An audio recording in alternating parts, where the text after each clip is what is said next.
Coming to you today from our Parliament House studios with today's federal budget, the first for the Albanese government being handed down, of course. And today's budget comes at a sensitive time for the Australian and the global economies. Too much budget spending and it'll trigger higher inflation, higher interest rates and an even faster economic slowdown. But businesses right now also having to deal with those higher prices, higher interest rates and labour shortages as it looks forward into a world full of slower economic growth. So what does the business community want to see from this budget? Let's bring in here our panel today. Innes Willox, the Chief Executive of the Australian Industry Group, Jennifer Westacott, the Chief Executive of the Business Council of Australia, and Andrew McKellar, the Chief Executive of the Australian Chamber of Commerce and Industry. Innes, first to you. The government is expected to spend tonight on childcare, on skills training, and on a climate transition. So is this good use, do you think, of the public's money?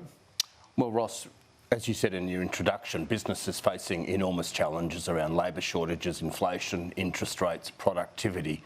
That's where business wants the budget to be focused, and that's where business is looking for big steps. Now, whether we get them tonight or not, only time will tell, but so far the signals are that we're not going to see much on those fronts, and it's going to be very much a budget of laying down the markers and looking forward to another budget next May. So I think this is a bit of a pit stop budget, if I can put it that way. So do you think that the government might have been spooked by what it saw in the UK, where tax cuts and spending basically spooked the markets and prompted them to have to act, and obviously Liz Truss lost her job as a result? Well, undoubtedly the government is now fully aware of what's going on across the global economy, not just in Europe and the UK, but also across Asia, what's happening in China and also in the United States. So the headwinds are very strong. So we need to make sure, I think what the challenge of tonight is to make sure that the fiscal policy of the government doesn't push against monetary policy, which the Reserve Bank is pushing to tighten rates to slow down